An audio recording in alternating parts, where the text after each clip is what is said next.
পরিস্থিতি এবং পরিবারের কাছে অনেক ভালোবাসায় অসহায় হয়ে পড়ে।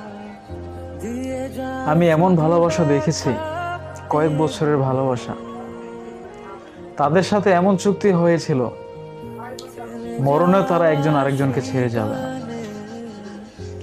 সেই সম্পর্ক আমি ছুটে যেতে দেখেছি। আমি এমনও দেখেছি একজন আরেকজনের মাথায় হাত রেখে বলেছিল, আমরা মৃত্যুর আগ পর্যন্ত একে অন্যের হাত ধরে থাকবো। সেই সম্পর্কে আমি ফাটল ধরতে দেখেছি শুধু একমাত্র ফ্যামিলির জন্য। আমি এমনও দেখেছি একজন আরেকজনের জন্য জানটা দিতেও রাজি। সেই ভালোবাসাকে ভুলে যেতে দেখেছি।